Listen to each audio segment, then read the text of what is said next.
Yes, good evening, friends.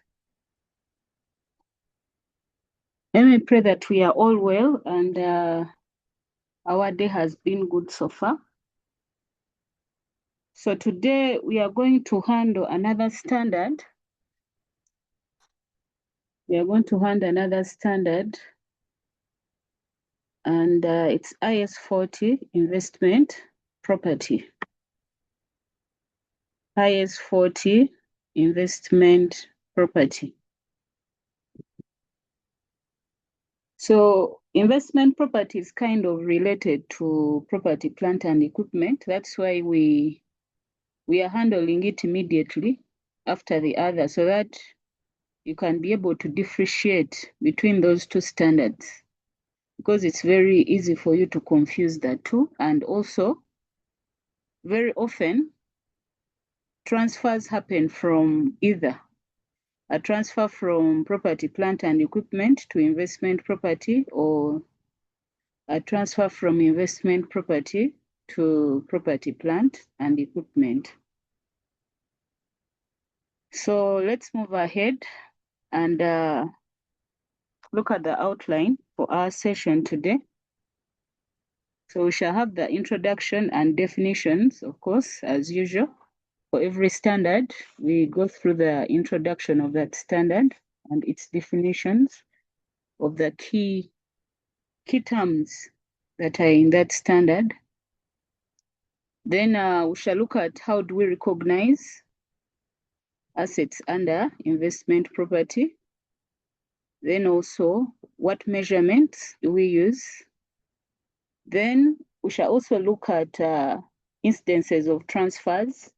What happens when we transfer investment property, property, plant, and equipment to investment property, inventory to investment property? So what do we do? What does the standard require us to do? Then we shall look at disposal. Then also the disclosure requirements.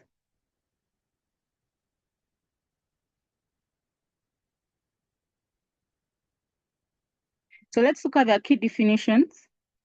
So the key definitions don't vary from the ones you had interfaced in property, plant, and equipment. They are still the same. We have the carrying amount, and this is the amount at which an asset is recognized in the balance sheet. So that is the same amount that we get, cost minus depreciation, the one that you reflect in your statement of financial position or balance sheet. Then we have the cost. Cost is the amount of cash or cash equivalents paid or the fair value of other consideration given to acquire an asset at the same time of its acquisition or construction. So the way we came up with the cost of the asset in property, plant, and equipment is the same way. It's the same meaning. How do we cost this asset under investment property?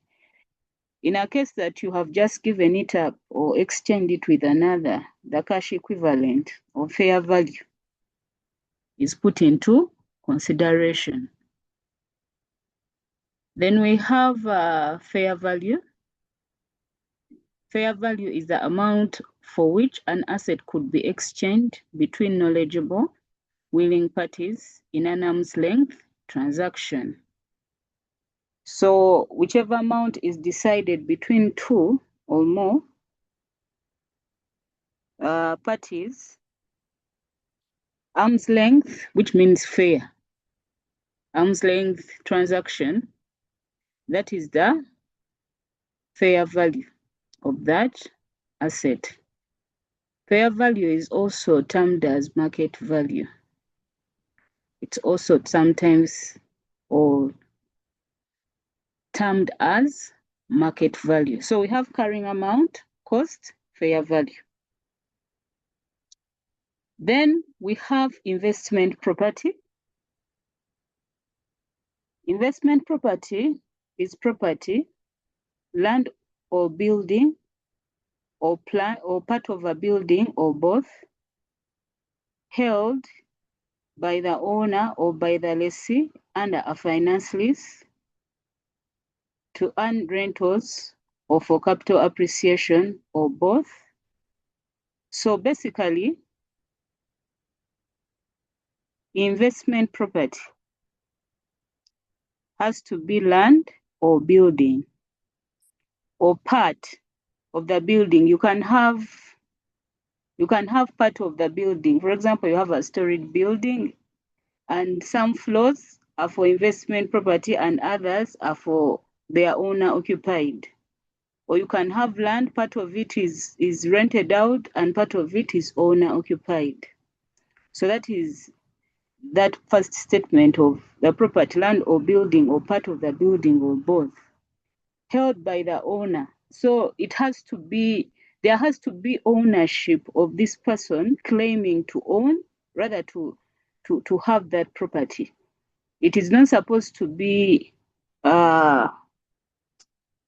just in the air there, like anyone is using it anyhow. There has to be some documentation, some proof that someone has ownership over this property.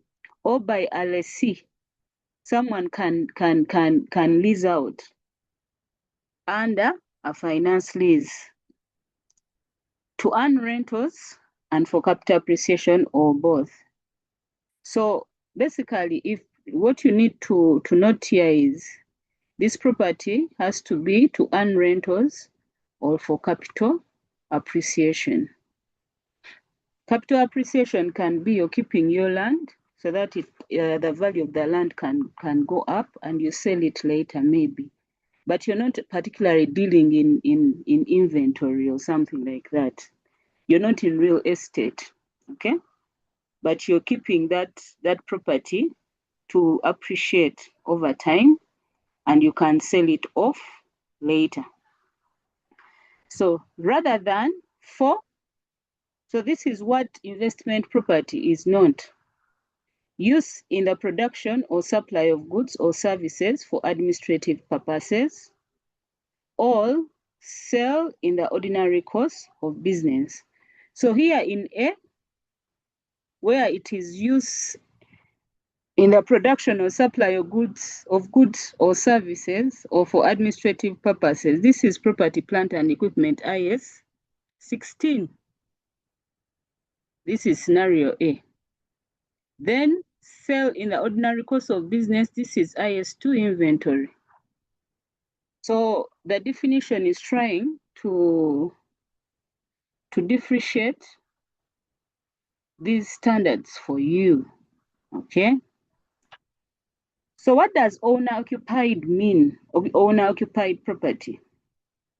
This is property held by the owner or by the lessee under a finance lease for use in the production or supply of goods or services or for administrative purposes.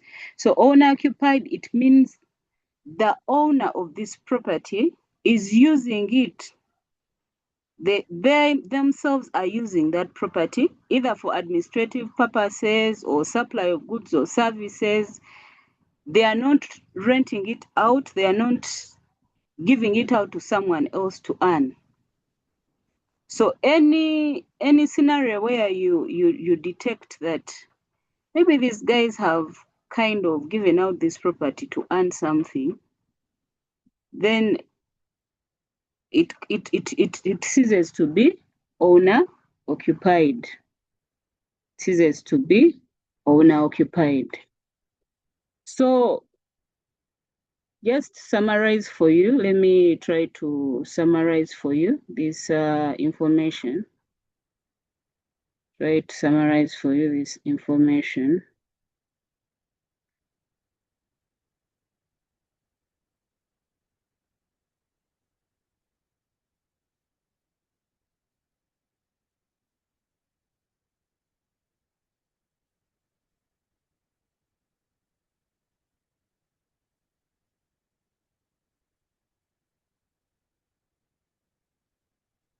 So,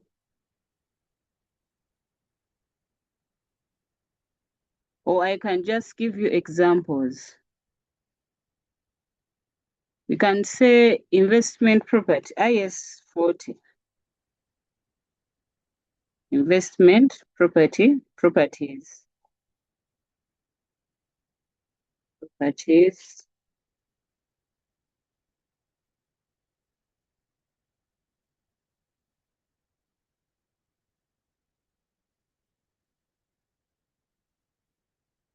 So we can see the scope.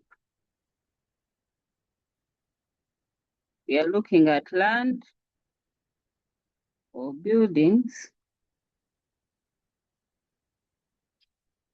or building all part of a building or both. Okay. Then we are also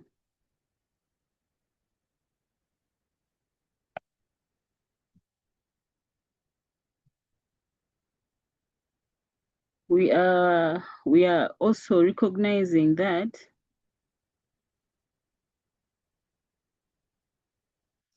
it is held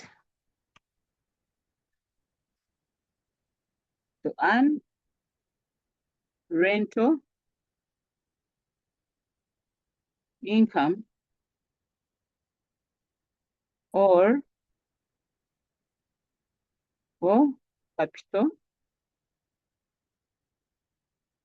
gain or appreciation. So when you're defining IS 40, these terms need not to disappear from your definition. You will not earn marks. Or both. So your examiner needs to see you mentioning land or building. At least these two have to appear in your definition. Rental income, capital gain, these things have to appear. So if you define IS 40 and you don't mention anything to do with these terms that I've highlighted, that definition is wrong. You may have wrong English, you may not arrange the words in the right order, but remember your examiner doesn't have time to read everything. They are looking out for key terms. So they are like, if I see such a word, then it means this person knows this definition. So that is the scope that we are looking at. Now, what is not, let's say examples, rather not, let's first finish this definition, rather than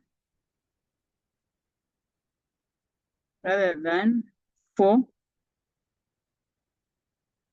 So what is outside the scope? Use in the production or supply of goods,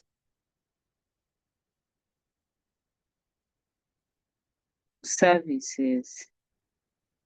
This note I'm trying to summarize for you, but you go back to these notes and read that entire definition. I'm just trying to summarize information for you. But make sure at least you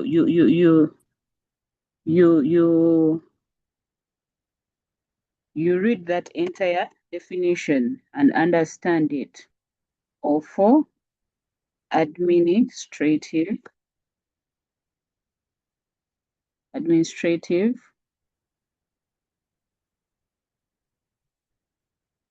purposes or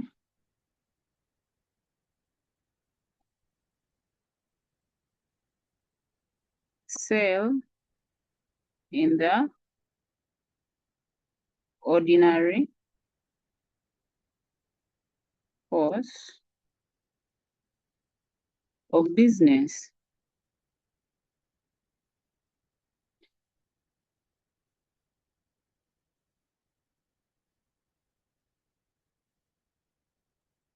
So this is your definition for IS 40. But you can go back and read the bit of the owner occupied or held by the owner or a lessee under finance lease. Can put for that for you that I can put for you in the bracket. Here. Held by the owner. So there has to be some sort of ownership or lessee under a finance lease.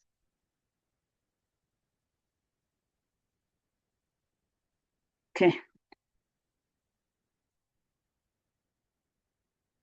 So this is an entire definition, meanwhile. This is a whole definition. So if you define investment property and you leave out this bit, which investment property is not, you've not finished the definition for investment property. Now, let's look at some examples. Can look at some examples of investment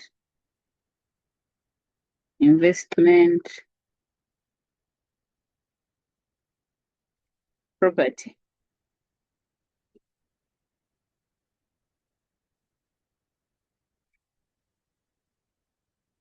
So we can have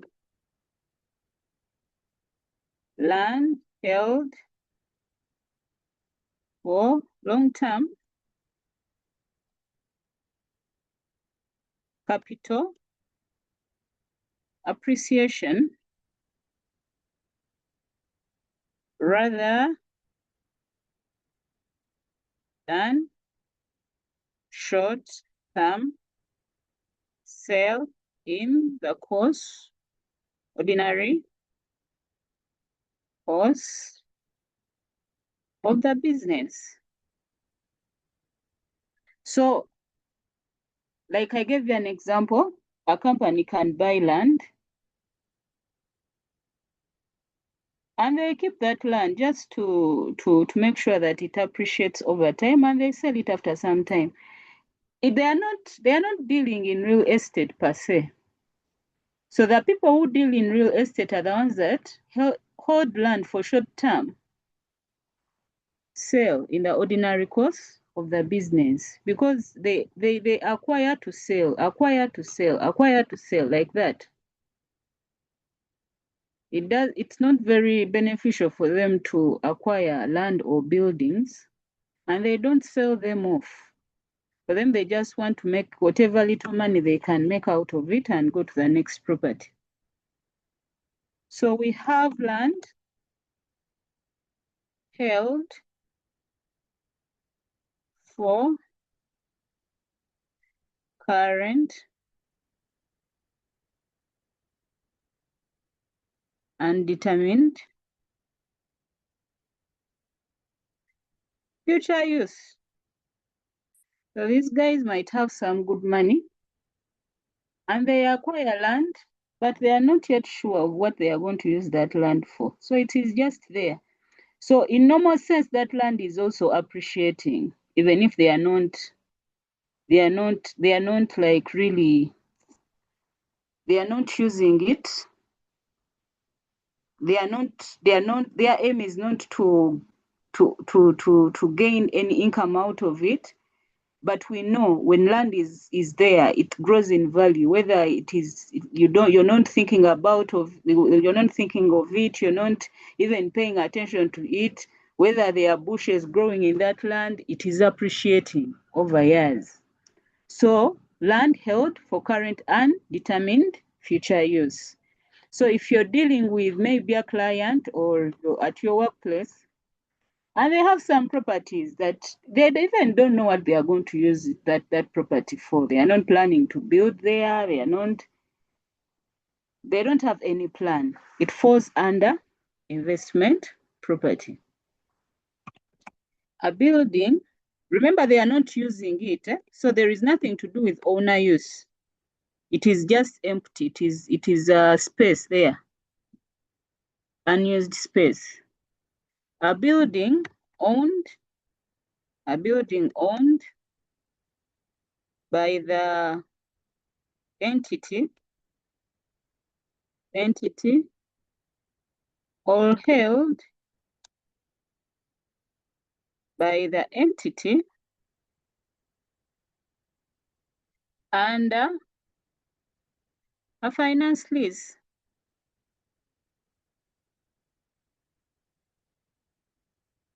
And leased out under one or more operating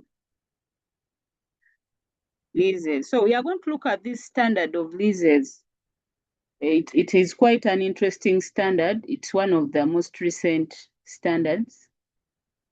So the examiner is really interested in it, both for financial reporting, business accounting, and taxation. It is one of the standards that examiners are really interested in. So here it means these guys, they leased this property. Okay, the property is leased to them, but they are also renting it out or leasing it out to others. Such scenarios are also common. So, but we shall look at the different types of leases. So here in this case, we are talking about a finance lease. So they might have been leased out land, not under a finance lease. That is a different thing altogether. We are talking about finance leases. Rather a building, not land. So we have a building that is vacant, but is held to be leased out under one or more operating leases. So this building is vacant, but there is a plan to lease it out. They have not yet commenced, but they are planning to lease it out. Property that is being constructed or developed for future use as investment property. So this property that we are talking about is different from the one where you're constructing and you're not yet sure whether you're going to use it as investment property. That one we value it under property, plant, and equipment. But we are talking about property that you're constructing and you already know its final use is investment property. So those are two different scenarios which can easily confuse you. There is property that is being constructed and the owners have not yet decided whether it is owner occupied or investment property. So under construction, that property, we value it under property, plant, and equipment. However, if from the very beginning this property is to be used for investment property, we value it under IAS 40, investment properties, because that is how you're going to come up with its cost, using the cost model under investment property, IAS 40. So friends, you can see why we are saying these standards are, they are like brother and sister, or they are twins. I can call them twins. So it is very easy for one to confuse scenarios for both. So let's look at examples of items of items that are not investment property.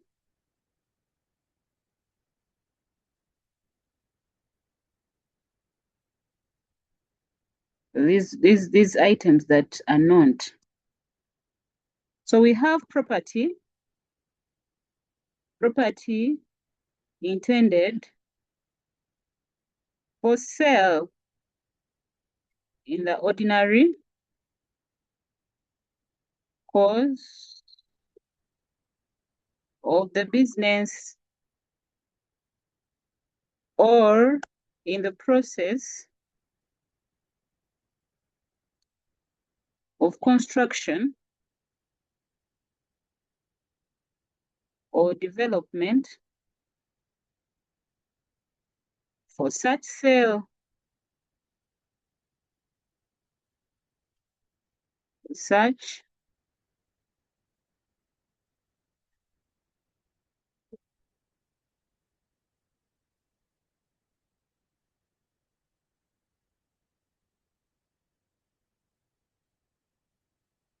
this is IS 2 inventory. Don't make that mistake. 2, put it under investment property. So you realize whether the property is held for sale under ordinary course of use, but also if it is under construction, it means for sale. It means already we are going to value it according to IS2 inventories. So how does it go to investment property? So we have also property being constructed. I think you're seeing a lot of construction. Property being constructed or developed on behalf of third parties.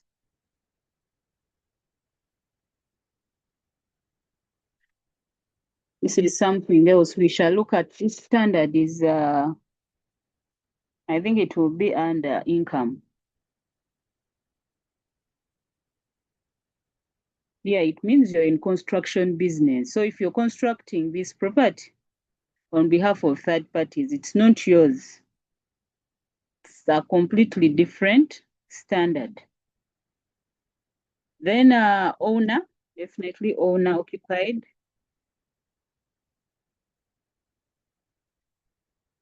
Property is IS 16. Property, plant, and equipment.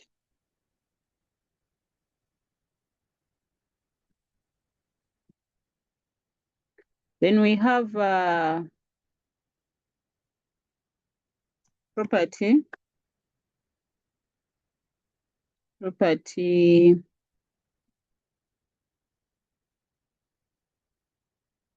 property that is leased to another entity under finance lease. So friends, what is the difference here? Here in our definition here, you're the one that has been leased to this property under a finance lease, and you're using it to rent, you're renting it out, but also using it to appreciate some capital. In this scenario where we are talking about properties that are not under investment property, you have property and you have leased it out. We shall value it under its own standard, which is leases.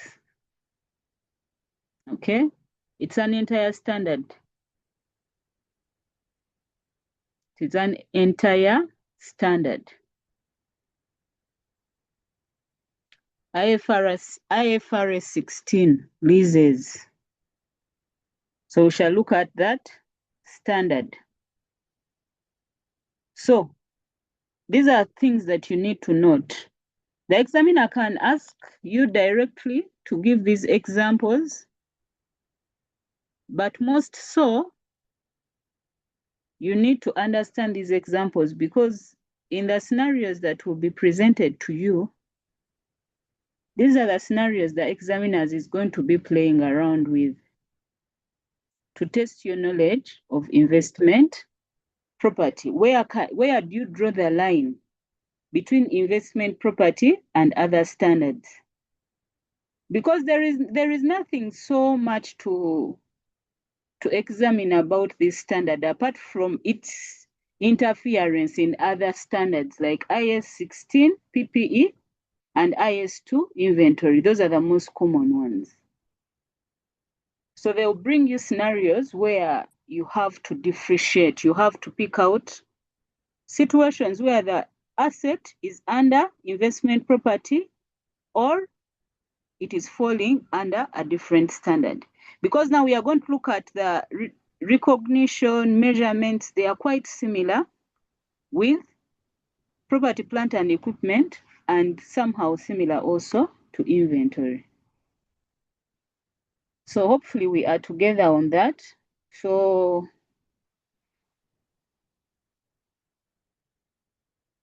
if you're done copying this, please let me know so that I can go back to the slides.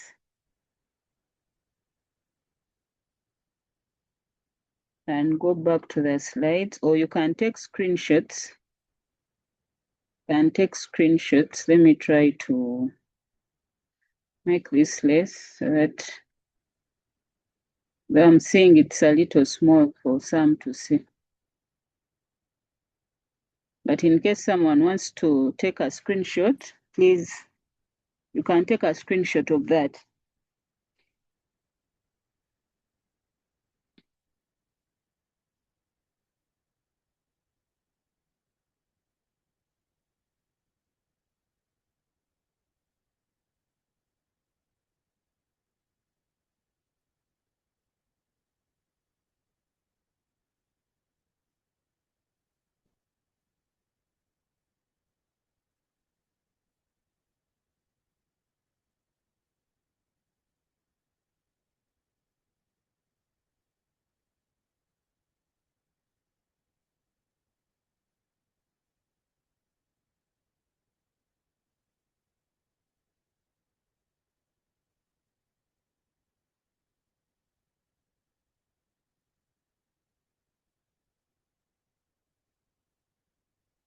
So let's go back to our slides. And continue. So how do we recognize investment property or the recognition criteria of investment property? Investment property shall be recognized as an asset when and only when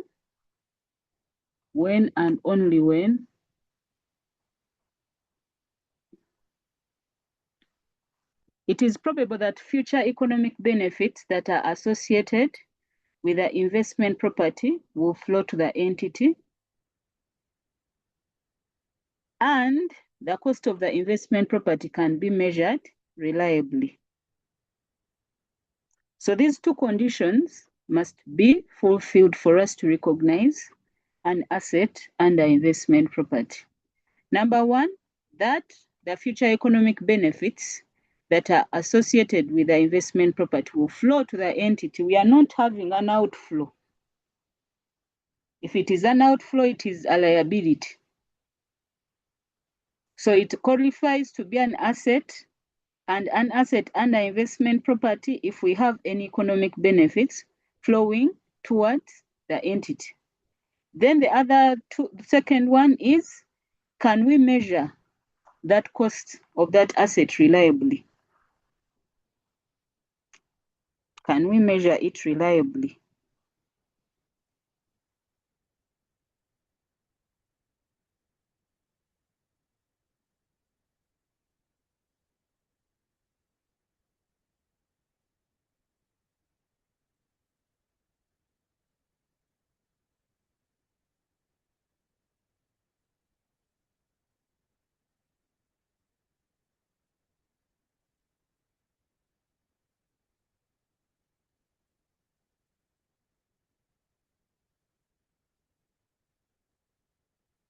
So these are the two conditions of recognition.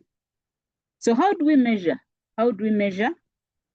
So like property, plant and equipment, also investment property has those phases of measurement. Remember, we are dealing with assets. All through, we are dealing with assets. So we have initial measurement. An investment property shall be measured initially at its cost. Transaction costs shall be included in the initial measurement. The initial cost of property, interest held under a lease and classified as an investment property shall be accounted for under IFRS 16 leases. So remember, when you lease, when you're leased a property, you pay interest on that lease. A lease is like a loan, some kind of. We may compare leases to loans, though now we are dealing with property. So there is some interest that is accrued along the way on that lease. So we are saying that in the initial cost of property, that is leased. Remember, during we said under a finance lease, if you are a lessee under a finance lease and you have that property and you're renting it out, or you're using it for capital appreciation. So that interest, we account for it under IFRS 16 leases. We don't include it in the cost. We don't include it in the cost of this investment property. So we need to take note of that. Subsequently, after we've measured initially, an entity can choose as its accounting policy either the fair value model or the cost model. So we looked at those two models. Cost model is where you get the cost of the asset less the accumulated depreciation, accumulated impairment losses. Valuation mode, fair value model, you go to the market, search for the market value or the fair value. When you determine that, you take on the fair value into your books of accounts and depreciate it subsequently for the remaining years as you keep on revaluing that property, given the time intervals that you will determine as an entity. So when you decide to use fair value model or cost model, you make sure that you use that model. If it is fair value, use it for all your investment property. If it is cost model, use it for all the investment property. So after initial recognition, an entity that chooses the fair value model shall measure all its investment property at fair value, except when the fair value of the investment property is not reliably determined on a continuing basis. So back to the emphasis. When you decide to take on fair value model for your investment property, subsequently, remember we are done with initially. But subsequently, when you decide to take fair value, continue using fair value unless you hit a snag and you can't measure or determine fair value reliably. This arises only when comparable market transactions are infrequent and alternative reliable estimates of fair value are not available. So you might find that for that particular kind of investment property, you can't find the market value reliably. There is a lot of volatility, things are unreliable, you don't have any property you can compare with to determine the fair value. Yeah, those are the cases where it will happen. So in that case, then an entity shall measure that investment property using the cost model in IAS 16. Cost model, please you go back to cost model. Cost of the asset minus accumulated depreciation minus impairment accumulated impairment, losses. Okay.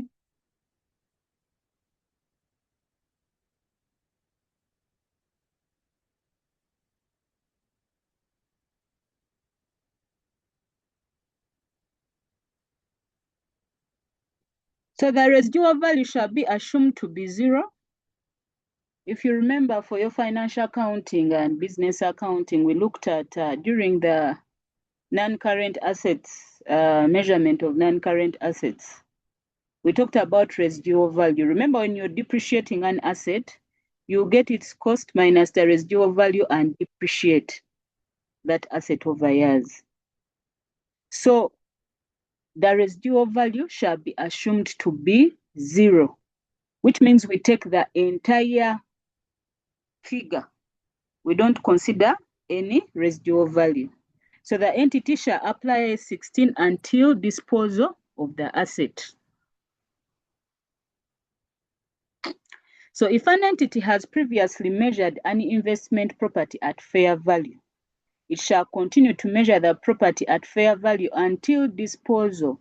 So which means after my initial measurement, which is cost, maybe I have acquired that investment property in the year running 1st January 2026 to 31st December 2026. Cost, maybe I acquired it on 1st January 2026. At that point, I am measuring at cost, that is initially. I'm measuring that asset at cost. I indicate that cost in my books. Now, when the year ends and I have to give the carrying amount of that asset in my books, I'll either decide to take on fair value or cost model.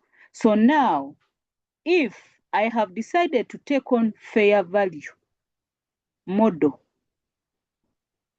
I'll go to the market, get the fair value of that property, then subsequently depreciate it using that fair value amount, the way we did for property, plant, and equipment. And I'll continue to do so. So it means I'll have intervals of revaluing this property given how the market is operating until I dispose it off, or until the property becomes owner-occupied property, or the entity begins to develop the property for subsequent sale in the ordinary course of business. So I'll continue measuring this property fair value, number 1, until disposal, or if I decide to start occupying it, for example, if I have been renting it out, now I'm deciding to occupy that property, or I've decided to develop it, to sell it, to start selling it as an inventory. Okay. Even if comparable market transactions become less frequent or market prices become less readily available. So when you take on fair value, stick to fair value. So if an entity chooses the cost model, it shall measure all its investment property in accordance with IAS 16's requirements of cost model. Hopefully we remember those requirements for IAS 16, property, plant, and equipment. So just to summarize for you this information that we have just gone through. Summarize.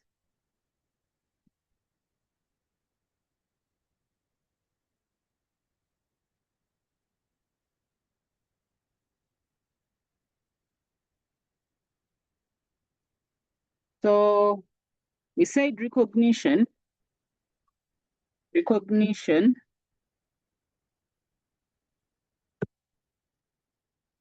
criteria.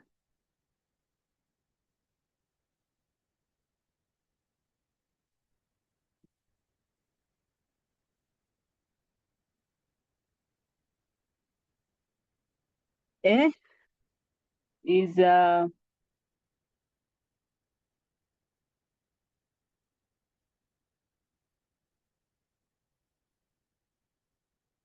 highly probable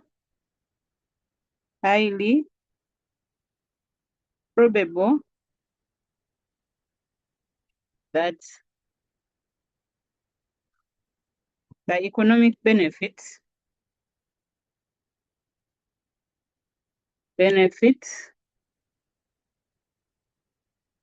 of the investment property. Where I put IP's investment property, please indicate it in full in your examinations. Will flow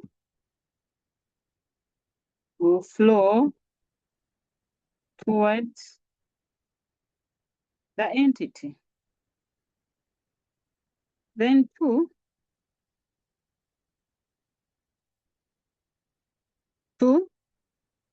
we have the amount or the cost of the investment property can be measured or estimated reliably. So that is the recognition criteria. That is the recognition criteria. Then measurement.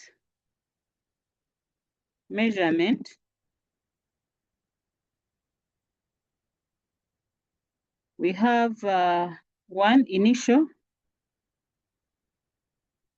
measurement. We have initial measurement, and under initial measurement, we are using cost. Now under cost,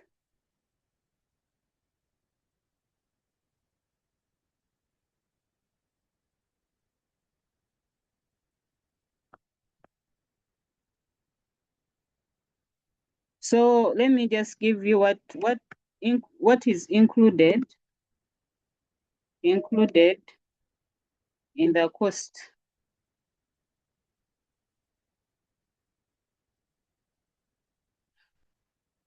We have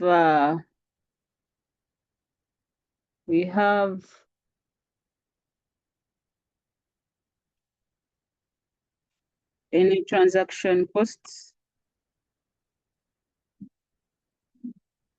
We have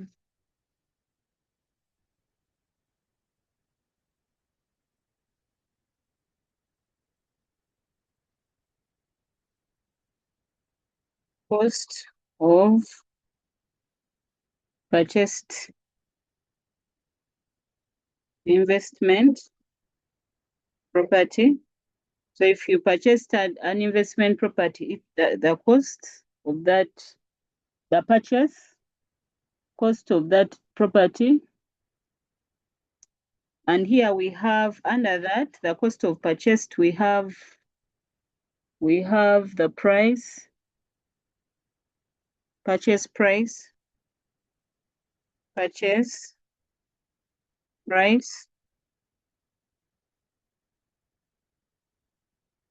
Then we have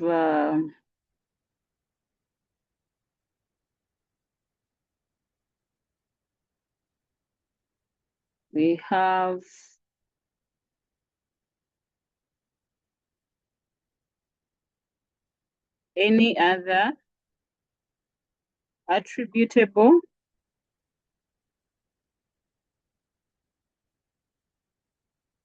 expenditures,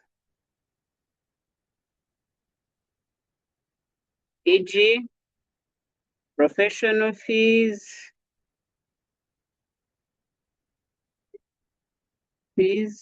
for legal services, property transfer, taxes, and other transactional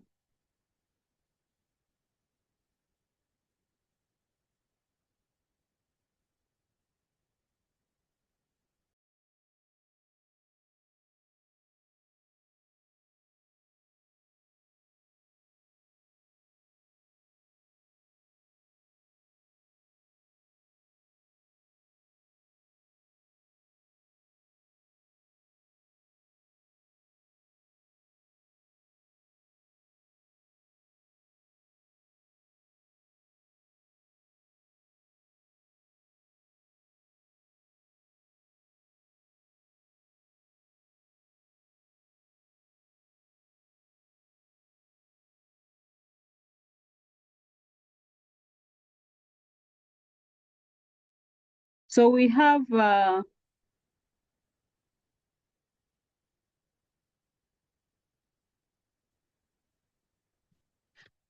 let's look at some costs that are not included in this cost. So just like we are pointing out the costs of what is included in the cost in PPE, it's the same way here. So costs that are not included, excluded costs. We have startup costs,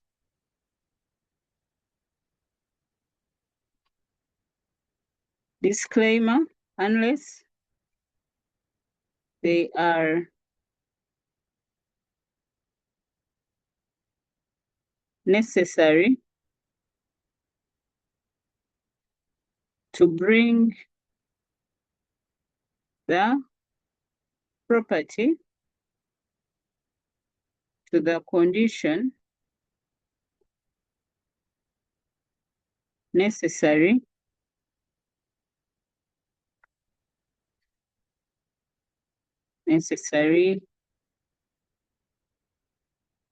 for it to be capable of operating in the manner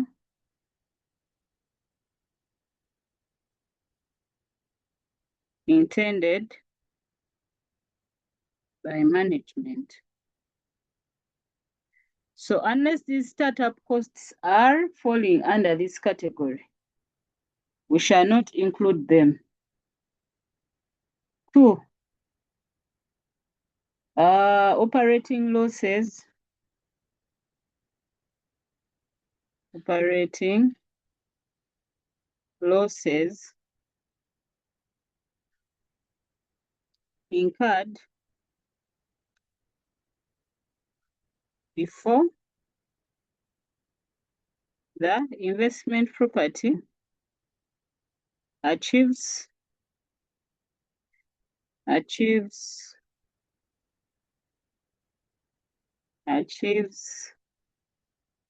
the planned level of occupancy. Then 3, abnormal amounts of wasted material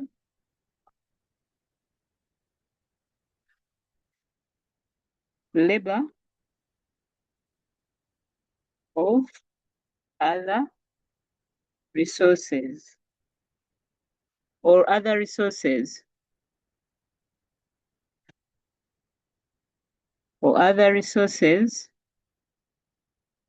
incurred in contracting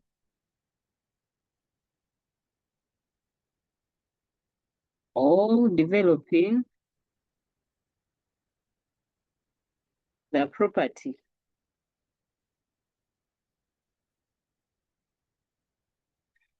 So we exclude all these costs.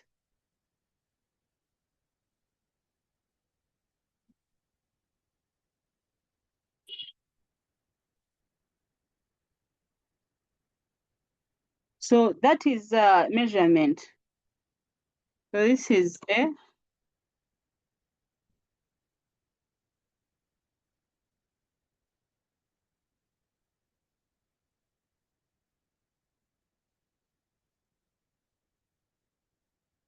so subsequently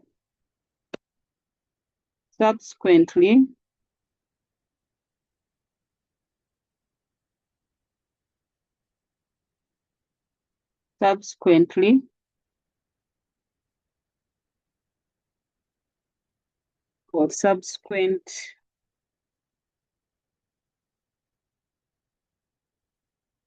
measurement,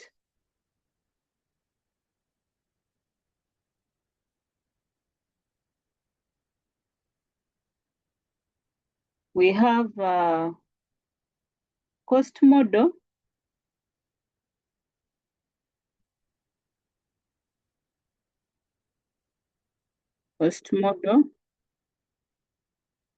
where the asset or the property is carried at historical cost. By historical cost, we mean this cost here, this initial cost. At historical cost,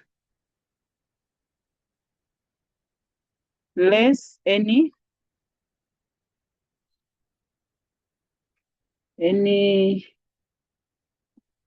or less accumulated depreciation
accumulated depreciation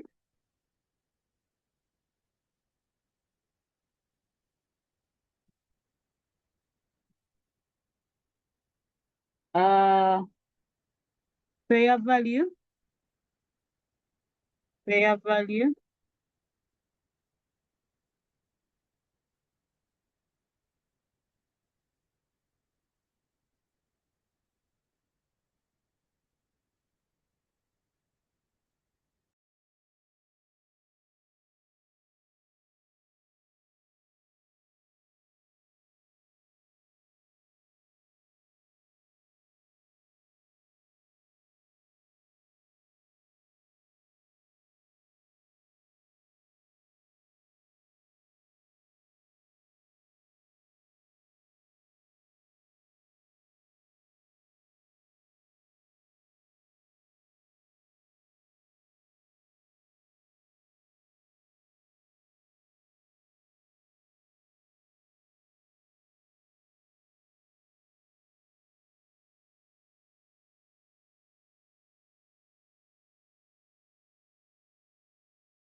So fair value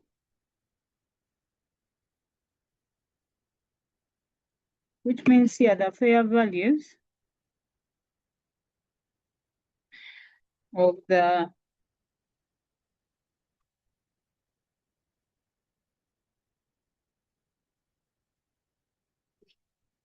asset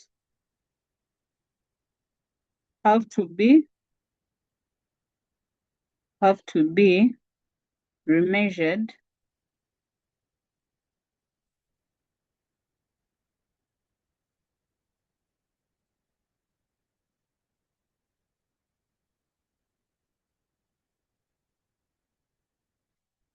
each year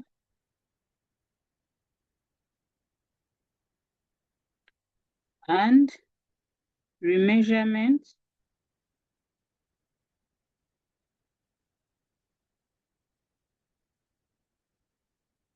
gains,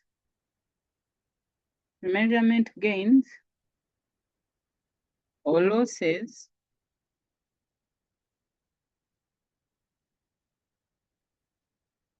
to be charged in the statement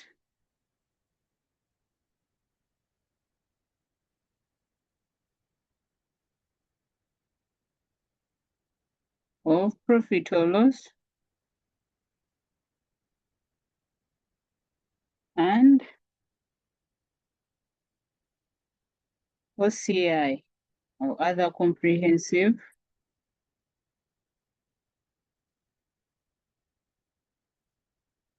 income.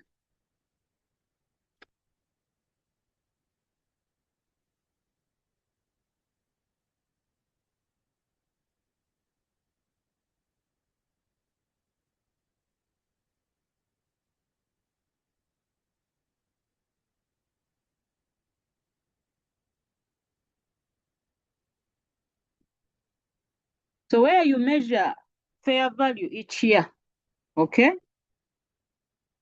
Just something I need to put into perspective. Where you measure fair value each year, there is no depreciation. Why?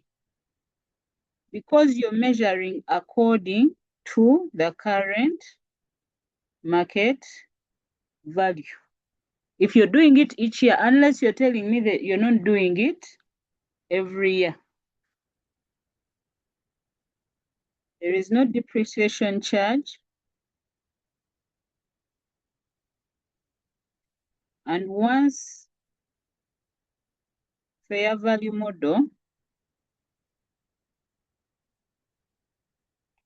is adopted, then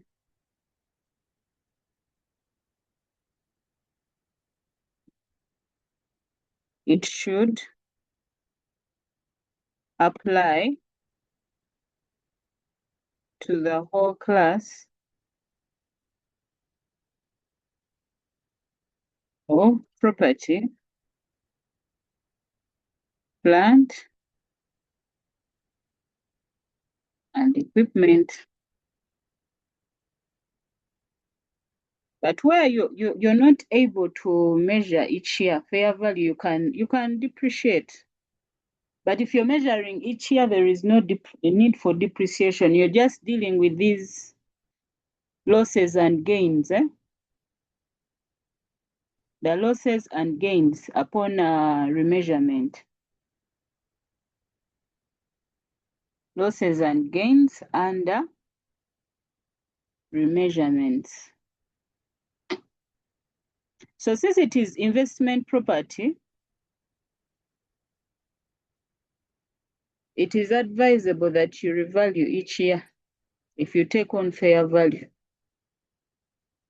It is advisable that you do the remeasurement each year, which is not common for PPE. PPE, you may not need to revalue each year. So let's look at transfers. Let's look at transfers, which are very key for this standard. How do we deal with transfers? How do we deal with transfers? Transfers to or from investment property shall be made when and only when there is a change in use evidenced by, commencement of owner occupation, that is from a transfer from investment property to owner occupied property, commencement of development with a view to sell for a transfer from investment property to inventories, end of owner occupation for a transfer from owner-occupied property to investment property. Then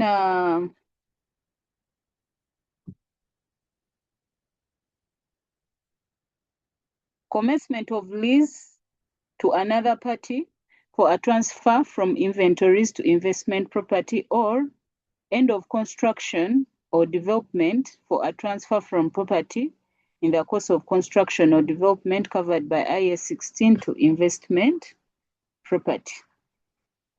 So let's look at the summary.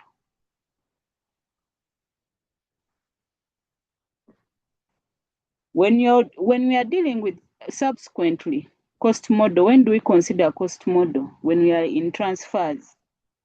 If we are transferring from property, plant and equipment to investment property, we don't change the cost of that property or that asset.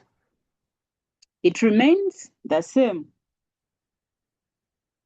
If we are transferring from inventory to investment property, still there is no change in cost. It remains the same. The way you costed under inventory is the same way you cost under investment property. Okay?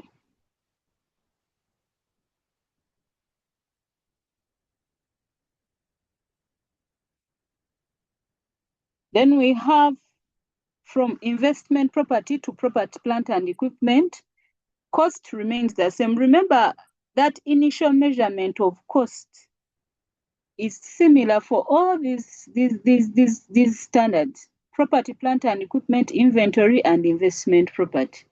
What we consider as part of the cost of the asset is the same for all these three. So that's why we are seeing that treatment doesn't change. That cost doesn't change. It remains the same. So either way, if you're changing from investment property to property, plant and equipment, there is no change in cost. Change from investment property to inventory, still no change in cost. There is no change in cost.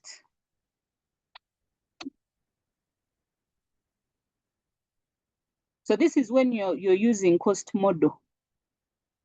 Remember, first of all, you're holding this property as property, plant and equipment, owner use. Now you're deciding to transfer it to investment property. Okay? You're deciding to transfer it to investment property. So under cost model, please maintain the cost, that historical cost. If you're changing from inventory, you've been selling in ordinary cost, now you're going to investment property, still the cost remains the same. If you're changing from investment property to owner-occupied property, plant and equipment, no change in cost. If you're changing from investment property to inventory, please still no change in cost. Now, if we are valuing at fair value, what happens if you're changing between these standards? PPE at cost, from PPE at cost to investment property, you value the investment property at date of transfer in accordance with IAS 16 revaluation.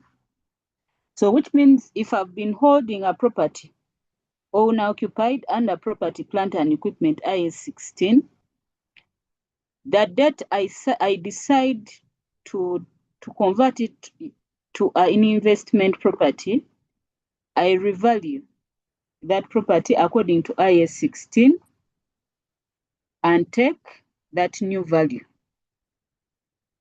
Then inventory to investment property. Remember, inventory is held at the lower of cost and net realizable value. So when I'm changing, when I'm taking it on as investment property, going to be measured at fair value, I will measure the fair value of that property which has been inventory on that day of transfer. I'll measure that fair value. And normally there is a difference between the fair value and the cost that we are carrying that inventory. So that, for example, if the cost of the inventory was 200 million, and when I've measured the fair value right now of that property is 250 million, I'll take that 50 million to profit or loss.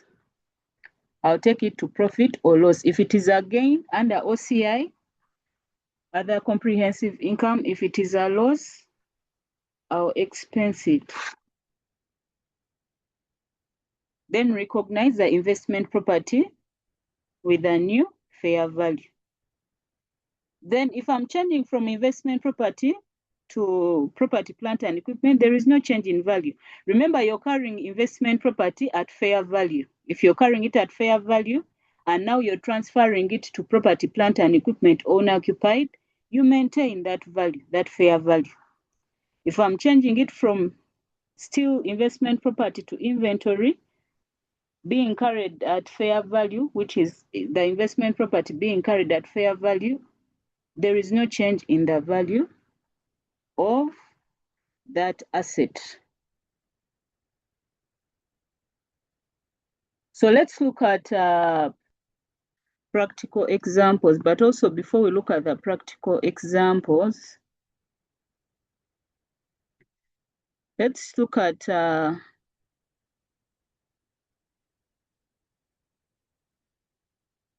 let's first look at an example.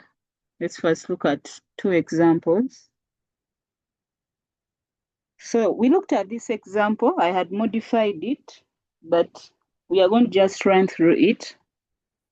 Pillow Limited was in the process of constructing a building when, due to financial difficulties, it could not complete the construction.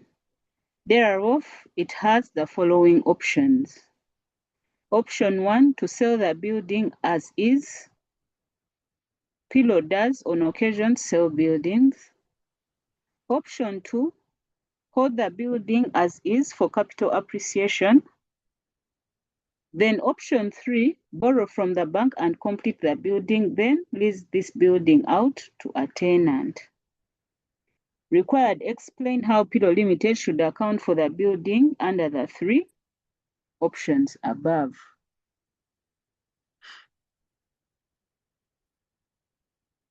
How should Pillow Limited account for this property?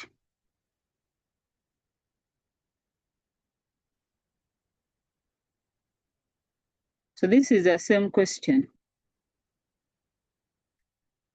So option 1, there is an option to sell the building as is. Pillow does on occasion sell buildings. So which means these guys also sometimes deal in real estate. They deal with selling buildings in their ordinary course of business. So option number 1 is IS2, inventories. If Pillow Limited intends to sell the building as is, this building should be accounted for as inventories IS2. That is option number 1. Option number 2, hold the building as is for capital appreciation. I think this one we all know. Which standard should they use to account? You can tell me in your chat, in the chat box, which standard. If they decide to hold the building as is for capital appreciation, which standard should Pillow use?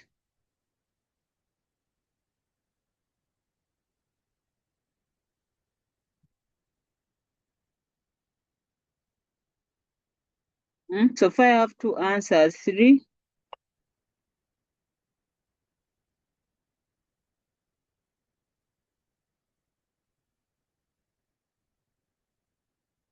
I'm waiting for other answers. We are about 8 here on this call. Please, option 2.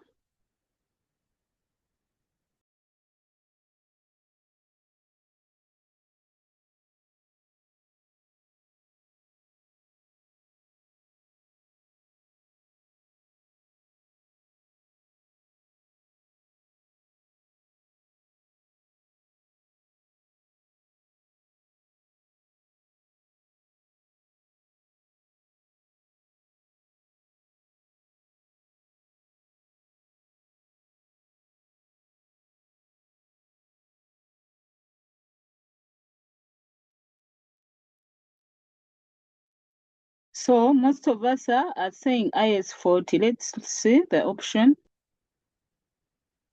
So option 2, IS 40 investment property. If Pilo Limited intends to hold the property as is for capital appreciation, it should account for the building as investment property under either the cost model or fair value model following IS 40. So friends, the moment you see terms like rental, capital appreciation, just know that is IS 40. Then if you see terms like owner occupied, you know that is IS 16. PPE, sell IS 2, inventory. So the third one, they decided to borrow from the bank and complete the building, then lease the building out to the tenant. That is option 3. So what are they going to do? There are 3 standards here that are applicable. IS 23, borrowing costs, IS 16, property, plant and equipment, and IS 40, investment property. So if Pilo Limited intends to borrow from the bank to complete the building, it should account for the building under IS 16 PPE over the period of construction. This is because buildings under construction must be accounted for under IS 16 PPE. On completion of the building and renting or leasing it out to the tenant, there shall be a transfer from property, plant and equipment to investment property, IS 40. The building is initially measured at cost, where the borrowing cost shall form part of the cost as provided for under IS 23, borrowing costs. So that is Pilo Limited. So friends, especially for us, so most of us who are going to attempt financial reporting, it may be a little different for business accounting too. But if you're going to sit for financial reporting, please, all this information is necessary. Write all this. Don't assume that the examiner knows. They've set the scenario for you to give them an answer. So you report back and tell them what the management of Pilo Limited has to do. So I'll share this. I'm going to share this with you for your reference. So let's look at another scenario. 2. Sudil Limited has the following property in its financial statements. A. Sudil Limited owns 2 freestanding buildings on 2 separate sites in Kampala, Uganda. The first building is used by Sudil Limited for administrative purposes, and the second building is leased out to Crane Bank Limited. Then B. Sudil Limited owns a building in Kono Town, which it uses for administrative purposes. The top floor of the 20-story building is leased out to Sanyu Limited. Then 3. C. Sudil Limited owns a 20-storied building in Jinja. It leases out 19 floors. And uses the top floor for administration of the building. Explain how Sudil Limited should account for the building in its financial statements. the building, sorry. So in scenario A, there are two freestanding buildings in Uganda. We have two standards, IAS 16 PPE, then IAS 40 investment property. So SDIL Limited is using the first building for administrative purposes. Therefore, it is owner occupied. It should therefore account for the building under IAS 16, property, plant, and equipment.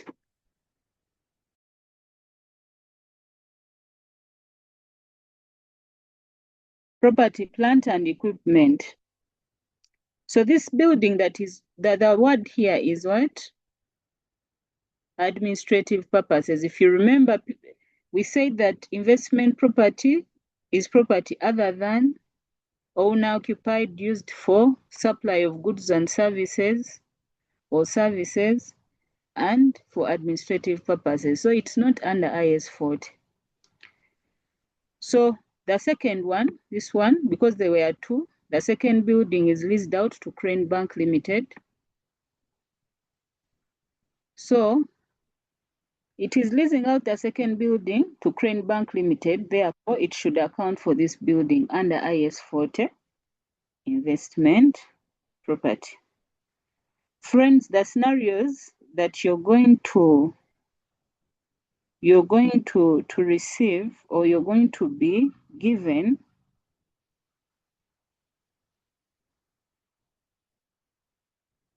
are exactly like that. Okay? The examiner will try to confuse you in that way. But are you able to identify and differentiate these standards? So in scenario B, one building in Mukono. So let's see what was in this building. SDIL Limited owns a building in Mukono town, which it uses for administrative purposes, and the top floor of the 20-story building is leased out to Sanyo Limited. So let's look at this building. One building in Mukono town, IAS 16 PPE and IAS 40 investment property. So for accounting purposes, SDIL Limited will apportion the cost of the building into two parts.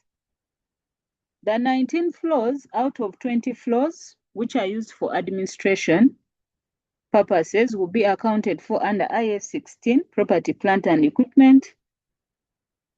Then B, the one floor out of 20 floors, which is leased out to Sanyo Limited, will be accounted for under IAS 40 investment property. SDIL Limited will be required to indicate in its disclosure requirement the costs that are apportioned to both the property, plant, and equipment and investment property.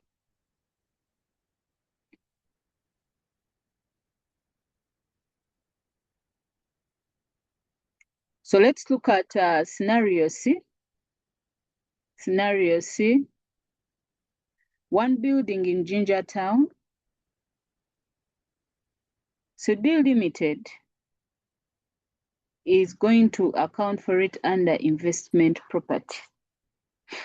SDIL Limited is leasing out the biggest part of the building, i.e. 19 floors out of 20 floors, and using one floor out of 20 floors for administration of the building. In this case, the one floor that is owner occupied is insignificant in relation to the whole property. Therefore, the entire property will be accounted for under IAS 40, investment property. So these scenarios that we are looking at here, actually we are taking us to the next slides of joint use. And the trick in joint use is these are two scenarios. Where property, plant, and equipment takes the bigger share and investment property takes a smaller share, we still separate these two standards. We still separate these two standards. And in a scenario where investment property takes the bigger portion, like a very big portion, and owner-occupied takes small portion, we assume that the entire property is investment property. And let's look at that in our notes. Let's look at that in our notes. So, it sometimes happens that land and buildings are partly owner-occupied and partly leased out, commonly referred to as joint use properties. These two components may need to be recognized separately. The owner-occupied component as property, plant, and equipment, and the leased out component as investment property. We would have an investment portion in a portion of the property is used to earn. If a portion of the property is used to earn capital appreciation and on rental income and investment property, and an owner-occupied portion is a portion of the property which is used in the production or supply of goods or services of administrative purposes as owner-occupied. So there are two scenarios, like we've seen for Sudil Limited. The building in Mukono, owner-occupied, and also largely owner-occupied, partly investment property, this first scenario. Then the other building is investment property. Rather, I've reversed the scenarios. The last building was mainly investment property and partly owner-occupied. Then the building in Mukono was owner-occupied, the bigger portion, and had a small portion of investment property.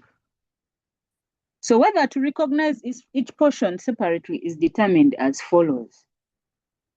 So if each portion can be sold or leased separately under finance lease, then each portion is recognized separately, one as an investment property and the other as an owner-occupied property.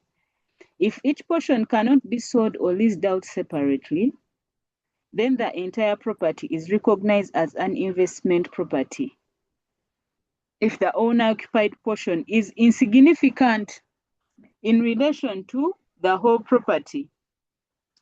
Otherwise, the entire property is recognized as property, plant, and equipment. So where you're conflicted and you can't recognize, you can't easily measure reliably these standards, where you have a bigger portion of investment property. For example, now this is a 20-storied building with just one floor that is owner-occupied. You take it as investment property, the entire property. And where also you might get some scenarios where the lease that you've leased out, the rental part that you've given out, it can't be measured by its own. You can't apportion that cost on its own. Take it as owner-occupied. However, in the scenarios that you'll be given or that you'll encounter or in your exams or what, the examiner will use still these statements. Maybe let me see. Where is the statement I'm looking? They'll use statements like can't be measured reliably, or they try to bring valuers and they try to value and things were not adding up. So at that point, that's when you make your judgment. If the bigger portion is investment property, I am taking this property as an entire property, investment property. But where it is owner occupied, if it is owner occupied, but that one floor that is given is rented out, it can be measured reliably, and most cases it does. Please separate the two. Please separate the two. But you'll find someone is leasing out a building and they have a small office. Their personal office as the tenants, rather as the landlords. They have a small office on that building and they are taking it as owner occupied under PPE. No. There you need to use your judgment. That space compared to the entire building. How can we just say that we can separate these two? And even for tax purposes, you'll find those scenarios for some of us who are doing CTA, but also for CPA, for taxation, that you'll have those scenarios in the exam. They'll give you such scenarios. So for tax purposes, what do you do? What do you do? How do you separate the expense, the rent expense, or the owner occupied? Maybe the guy included they included the cost of an owner occupied space and they've expensed it in their expenses and you have to disallow it. How are you going to apportion all that? So judgment is required to determine whether a property qualifies as investment property, and an entity must thus develop a criteria so that it can exercise its judgment consistently. So these scenarios are upon judgment. The standard remains ambiguous. Okay? That's why it's a little confusing when we reach this part. It's a little ambiguous. So it is according to your judgment, and you disclose in your notes why you have apportioned one portion to property, plant and equipment and one to investment property, or why you have decided to either take on just investment property or vice versa. So we've looked at Sudil Limited, which I'll share. So let's look at disposals. An investment property shall be derecognized or eliminated from the balance sheet on disposal or when the investment property is permanently withdrawn from use or no future economic benefits are expected from its disposal. Gains or losses arising from the retirement or disposal of investment property shall be determined as the difference between the net disposal proceeds and the carrying amount of the asset, and shall be recognized in the profit or loss in the period of the retirement or disposal.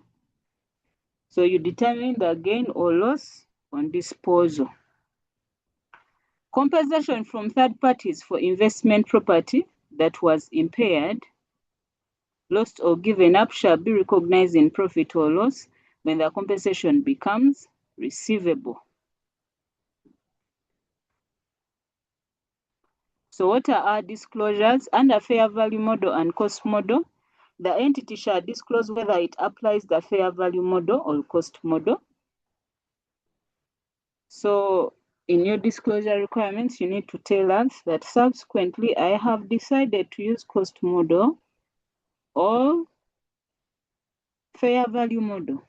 If it applies fair value model, whether and in what circumstances property interests held under operating leases are classified and accounted for as investment property. So we need to also disclose where it has been decided maybe for any property interests held under operating leases to be classified and accounted for under investment property. When classification is difficult, the criteria it uses to distinguish between investment property from owner-occupied property and from property held for sale in the ordinary course of business just the slides that we have just concluded of joint use. You need to tell us in your disclosure requirement what led to your judgment. The methods and significant assumptions applied in determining the fair value of investment property. So what did you use to determine that fair value? The extent to which the fair value of investment property is based on a valuation by an independent valuer. If there has been no such valuation, the fact shall be disclosed. So, in case you've not used an independent valuer to value your investment property, please disclose. Please disclose. The amounts recognized in profit or loss for rental income from investment property, direct operating expenses including repairs and maintenance arising from investment property, and generated rental income during the period. So which means that as you prepare your income statement, under your income, you need to tell us how much goes to rental income from your investment. Then in your expenses, you'll have maybe repairs and maintenance, etc. You need to disclose in your disclosures how much of those repairs and maintenance goes to the investment property.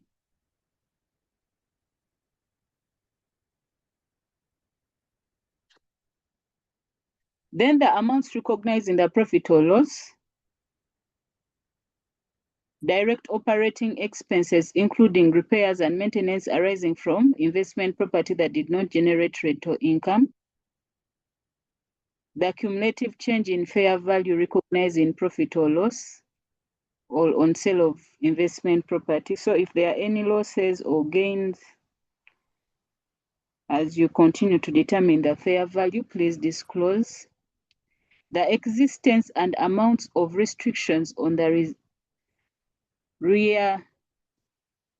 reasability of investment property or the remittance of income and proceeds of disposal. Contractual obligations to purchase, construct, or develop investment property or for repairs, maintenance, or enhancement. So in case you're leasing it out, renting it out, what are the contractual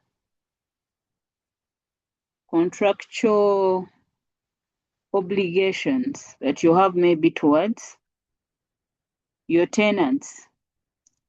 So in addition to common disclosures, an entity that applies the fair value model shall disclose or a reconciliation between the carrying amounts of investment property at the beginning and the end of the period, showing additions, disclosing separately those additions resulting from acquisitions. So anything to do with additions, you disclose. Some may be through business combinations. Maybe you've two companies are merging. Any disposals that have been made, net gains or losses from fair value adjustments, net exchange differences arising on translation of financial statements, transfers to and from inventories and owner-occupied property.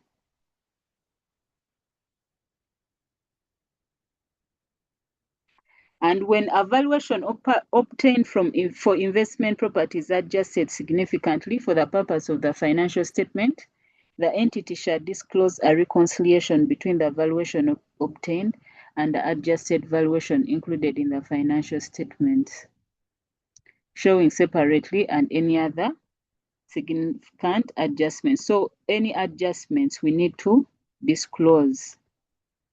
So, and very many other disclosures. I'm not going to finish them. You'll find time to read through. So I don't know whether there is a question. Let me check here.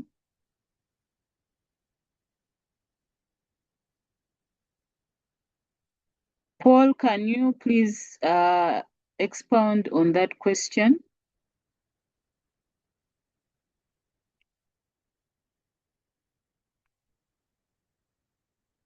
Are you talking about the scenario of Sudil?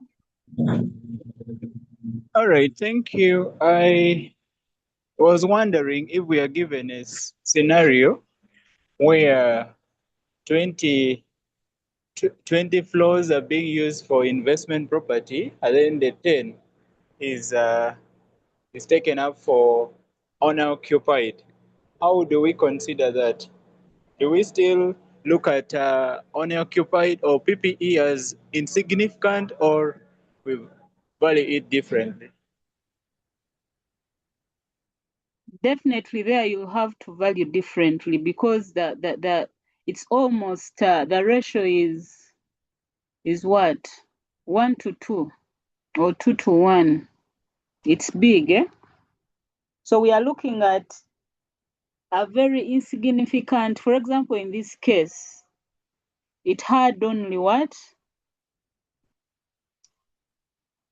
It had only one floor for administration of the building actually itself. They didn't even have like offices there, like other things running. So it's like as if that floor actually, remember that even you have to put certain circumstances into consideration. In normal renting or leasing out of space, top floors are not taken on by tenants. They become, most tenants don't want top floors. So most of the owners of the buildings take on the top floors for administrations of those buildings. So that's why even in this scenario, see, it is automatically you're like, now how do I even consider at a floor for administration of the building to be part of, rather to have its separate valuation. So you just look at a scenario like they've told us, the standard is open-ended. It leaves the entity to judge. Eh? But the entity has to give us evidence of their judgment, and they have to disclose in their financial statements why they have decided to take that insignificant usage and valued it under PPE instead of taking the entire property as investment property. But that of 10 floors versus 20 floors, that one is clear. Even if it is 5 floors, it is big, it's huge. You can easily you can see that usage is really, it is substantial. It is substantial. For example, if this Sudil Limited maybe had one building, and maybe on one floor it had offices for the administration, then the second floor it had an owner used, maybe it is storage, then like that, then there you have to apportion. So you judge. um so today I beg to stop here. Hopefully we shall have time for in our revision sessions to handle some of the scenarios, but most scenarios for this standard are tailored in the way these examples have been given to you. You will not find a huge difference. The examiner will be testing your knowledge of differentiating between investment property and property, plant and equipment, and inventories. That's where the examiner will be testing you. All right, have a good night. I'm going to share this Excel with you on the group for your reference.